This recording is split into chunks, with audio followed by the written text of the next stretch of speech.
Hello, c'est Gonzague et aujourd'hui, surprise, encore un test de vélo. On va vous parler du vélo MAD, édition limitée Sport Plus, Tour de France. Qu'est-ce que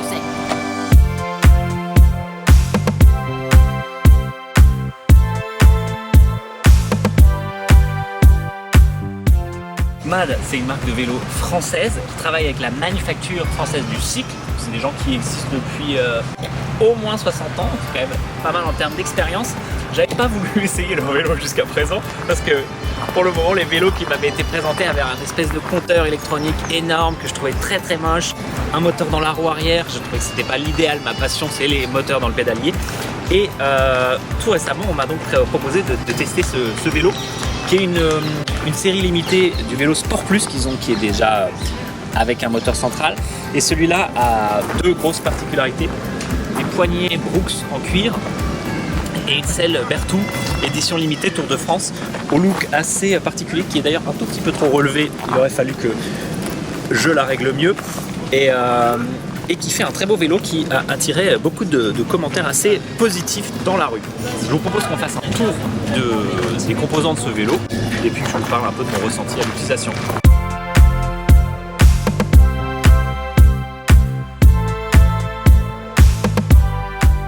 On va commencer par l'arrière du vélo. À l'arrière du vélo, on va trouver un dérailleur Shimano Tiagra avec 10 vitesses. Donc ça vient se changer par une manette qu'on verra juste après à l'avant. Ces vitesses, elles sont assez efficaces. Moi qui ai beaucoup pris l'habitude des moyeux, c'est-à-dire des vitesses qui sont dans la roue et qu'on peut changer quand on est à l'arrêt, là j'ai pris du plaisir à utiliser ça. Ici, cette double sacoche, c'est un accessoire de la marque Rackline qui est vendu 80 € je crois, plus le support arrière qui lui est vendu 65. Je vous repréciserai les prix dans mon article écrit que je vous invite à lire. Et qui c'est pas mal foutu, le système de fixation, on vient la glisser, elle s'enclenche, elle bouge plus. Ce que j'ai moins apprécié, c'est qu'une fois qu'on la détache, si les sacoches sont remplies, on se retrouve à vraiment transporter une enclume. Mais sinon, niveau esthétique et protection, c'est pas mal, c'est vraiment étanche. Et on a une deuxième couche à l'intérieur. Mais c'est un accessoire ainsi que ce cadenas. Donc, 10 vitesses Shimano Tiagra qui viennent à l'avant, enfin au milieu sur un seul plateau central. Plus simple, des pédales en aluminium, très agréable en termes de ressenti et très rassurante avec des petits crampons qui viendront faire des trous dans vos chaussures. Et Mathieu, si tu veux bien venir de l'autre côté avec moi, le moteur pédalier manufacture française du cycle. Alors il est peut-être fait avec des composants chinois quand même, mais assemblé en France. Et ce moteur, il a un couple de 80 Nm, ce qui est pas dégueulasse du tout. Et ensuite, on vient avec une batterie qui est amovible. Et donc, il faut joindre le geste à la parole, si je ne me trompe pas de clé. Et voilà, cette petite tube. Bam. Elle fait 460 Wh, si je ne me trompe pas. 473,6 Wh. Elle est chargeable à la fois sur le vélo et évidemment en l'enlevant, puisque la prise est accessible en permanence. Donc, vous n'êtes pas forcément obligé d'enlever la batterie. La pauvre, elle a un peu subi les mauvais traitements de Gonzague puisque je l'ai fait tomber, bien sûr. Voilà, ça, il faut bien l'enfoncer et on enlève la clé. Petit point, d'ailleurs, le vélo, ça c'est pas le truc le plus ergonomique du monde, mais s'allume ici. Il faut allumer la batterie pour pouvoir utiliser le vélo. C'est un peu con ça, les amis. Mais bon, en vrai, je suis tellement souple que j'arrive à le faire en roulant.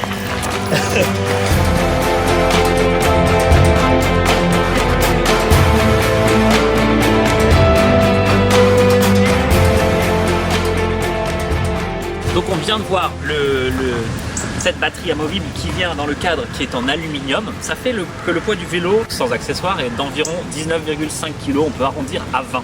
Ça fait pas le plus léger des vélos, mais c'est pas non plus le plus lourd des vélos à assistance électrique. Et en l'occurrence, on reparlera un petit peu de la dynamique de conduite.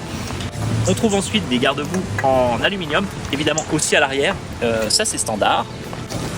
Des pneus WTB Horizon, c'est du 27,5 pouces. Ils sont assez confortables. Alors moi j'ai des gens qui m'ont dit qu'ils avaient le même genre de pneus sur leur vélo et que ça avait créé beaucoup de crevaisons. J'ai par chance pas eu ce problème. Je les ai gonflés un peu à bloc, donc ça fait un vélo très ferme. Mais sachez qu'il y a quand même une bonne amplitude de pression acceptée par ces pneus. Donc on peut en faire quelque chose d'un peu plus rebondi, un peu plus confort. Ensuite on va arriver sur surtout le cintre avant. Donc il est un peu relevé, c'est intéressant, ça donne une position de conduite mi-sportive, mi quand même urbaine. On a la sonnette que j'ai cassée parce que j'ai eu un accident. Donc elle ne marche plus très bien. La gâchette Tiagra, et celle-là, elle est assez géniale. Alors je vais faire un truc qu'il ne faut pas faire normalement à l'arrêt, mais en fait on peut changer. Et, voilà, et d'ailleurs il ne veut pas parce que je ne roule pas. On peut changer jusqu'à 3 vitesses d'un coup vers les petites vitesses. Donc c'est assez agréable et pratique en ville de pouvoir changer si facilement les rapports. Ensuite on a le petit compteur électronique. J'attends parce que... Bien entre là et là, incroyable. C'est pas grave. Donc ici on a la gâchette de changement de vitesse rapide Tiagra qui permet vers les petites vitesses de passer jusqu'à 3 vitesses d'un coup. Et sur la montée par contre c'est une seule à la fois. Mais c'est très efficace, franchement j'ai été assez bluffé par ce système. On a évidemment de chaque côté les réservoirs des freins à disque hydraulique Shimano. Et on arrive sur le petit compteur qui est un peu plus élégant que ce que faisait la marque Le Vélomad sur ses modèles précédents. Et donc il est quand même assez petit, donc il faut avoir des bons yeux. Et il y a un défaut, il n'affiche pas l'autonomie restante. Donc il faut deviner votre autonomie restante sur la base des témoins de batterie, comme sur le cycle Voltaire de notre dernière vidéo. Et ça c'est un peu dommage. Ensuite sur ce compteur, vous avez 4 boutons. Power on-off qui va permettre quand même d'éteindre l'assistance électrique du vélo même si la batterie est allumée, j'ai pas trop compris. Un bouton mode, pas un mode qui permet de changer, de basculer entre l'affichage de l'heure, votre vitesse moyenne, l'odomètre total, donc combien le vélo a parcouru et combien vous avez fait depuis votre dernier trajet. Et ensuite on a 2 boutons plus-moins qui permettent de changer les niveaux d'assistance. Voilà pour le tour du vélo. Ensuite il y a des phares, et alors ça, je ne peux pas vous dire si c'est les phares fournis d'origine avec ce vélo, c'est des kryptonites qui m'ont été prêtés avec, je crois que c'est ceux qui viennent avec, qui se chargent en USB, et alors ça malheureusement, la marque Le Vélomad n'a pas intégré les phares au vélo, alors évidemment c'est plus coûteux à faire, mais j'aurais adoré parce que dans mon utilisation du vélo qui est de faire des déplacements, même des très courts, mettre les phares, les enlever, les remettre dans un sac, les ressortir, les charger, puisqu'ils ne sont pas alimentés par le vélo, c'est un petit peu dommage. Voilà, et en dernier détail, évidemment, on a pas mal de câbles. Alors ça, c'est souvent mon reproche sur l'esthétique, mais c'est assez inévitable si vous voulez faire un vélo qui peut être maintenu par à peu près n'importe quel vélociste. C'est-à-dire que les vélos comme les Cowboys et les Van Moof ont fait quelque chose de très esthétique, de faire passer les câbles carrément dans le cintre, dans tous les tubes, on voit plus rien. Mais le jour où vous avez un problème, bon courage. Donc là, c'est un peu moins joli, mais c'est fonctionnel. On n'a pas de lumière intégrée ici, donc ça vraiment c'est dommage. Surtout que la carte mère du vélo intègre la possibilité d'alimenter un phare en 12 volts. Et quand on appuie longtemps sur le bouton mode, justement, ça allume un phare qui n'existe pas. Voilà.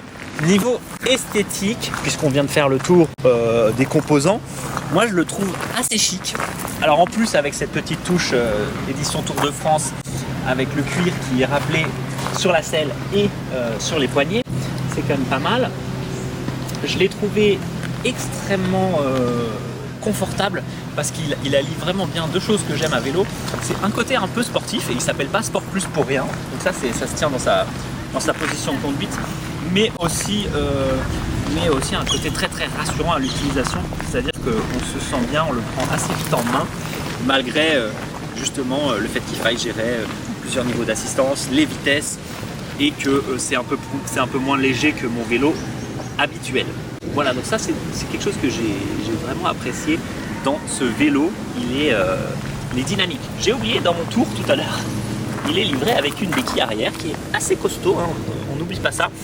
Et évidemment, vous ne pourrez pas rater, malheureusement, pas mal de petits câbles qui rentrent ici dans le bloc moteur pour faire communiquer entre les composants. On a notamment ici le capteur de rotation de la roue arrière qui va vérifier à quelle vitesse elle tourne. Et dans le pédalier, on a un capteur de couple. Le capteur de couple, si vous n'avez pas suivi dans les autres vidéos, ça aide le vélo à savoir à quelle force vous êtes en train de pédaler et de vous assister de façon proportionnelle. C'est beaucoup plus agréable que les vélos qui n'ont pas ça. En fait, les vélos qui n'ont pas de capteur de coupe, c'est plutôt du bas de gamme. Et ça fait que du on-off. Faites tourner la pédale et le vélo, bam, il part comme une fusée. Ici, c'est proportionnel, donc c'est très agréable. Et maintenant, parlons de l'assistance de ce vélo à assistance électrique. Donc, comme tous les VAE, il est homologué pour aller jusqu'à 25 km/h. En tout cas, vous assistez jusqu'à cette vitesse-là. Après, on a ce qui s'appelle le cut-off, c'est-à-dire que l'assistance va s'arrêter. Elle s'arrête plus exactement sur le compteur vers 27 km/h. Et ça, c'est toujours un peu surprenant, c'est que vous avez toute la dynamique du vélo et de l'assistance jusqu'à 27 et tout d'un coup, c'est à vous de faire le reste. Ça, ce serait génial de l'améliorer un tout petit peu plus parce que quand on est à la limite entre le 26 et le 27, on a des petits soubresauts dans l'assistance. Ça n'a rien de très grave, mais c'est améliorable. Elle se gère sur 5 niveaux au total. Il y a le niveau 0 où on n'a pas d'assistance du tout. Et ensuite 1, 2, 3, 4. Et dans mon quotidien, j'ai quasiment toujours utilisé rien que le niveau 1 qui est bien suffisant pour être assisté. Donc c'est très agréable. Et le 4, lui, vous fait monter à peu près n'importe quelle côte sans aucun problème. Mon test régulier, c'est toujours de monter la rue Riquet à Paris qui longe le parc des Buttes-Chaumont et qui est assez vénère. Ou même la rue Ménilmontant qui est aussi quand même assez extraordinaire dans ce genre. Il n'a aucun problème pour ça, on est vraiment confort. J'ai doublé d'ailleurs un autre propriétaire de Vélomad mais moins haut de gamme et je suis passé devant lui sans aucun effort. Le vélo a donc un moteur pédalier, comme je vous expliquais, c'est un moteur qui est au centre du vélo. C'est beaucoup plus agréable à mon sens comme assistance et c'est un moteur qui a 80 Nm de couple, donc il a quand même pas mal de couple, on peut pas vraiment le dire autrement, pour vous aider. C'est un moteur qui fait 250 watts puisque ça c'est la législation européenne. Et voilà, avec ces 4 niveaux d'assistance, on s'en tire bien. L'autonomie moyenne du vélo, évidemment ça dépend du poids du conducteur, des conditions de conduite, est-ce qu'il fait froid, est-ce qu'il y a du vent, est-ce que machin. Mais avec moi qui fait quasiment 80 kg, voire 80 kg après une raclette, on peut estimer avoir au moins 70 ou 80 km d'autonomie. Et si vous êtes sur le plus bas niveau d'assistance, vous pouvez viser les 100 km d'assistance. Voilà, donc vraiment tout à fait correct dans le quotidien. Je ne le charge pas souvent et d'ailleurs en parlant de chargeur, vous allez voir, il est livré avec une énorme brique. Et là c'est le truc qui est pas qui est semi-pratique dans ce sac, c'est qu'en fait il y a une première couche qu'on vient détacher et ensuite il y a toute cette partie qui vient certes protéger de l'eau, puisqu'on va fermer comme ça, mais je trouve que c'est semi-accessible. J'ai caché ça là. Et regardez-moi cette brique de compétition.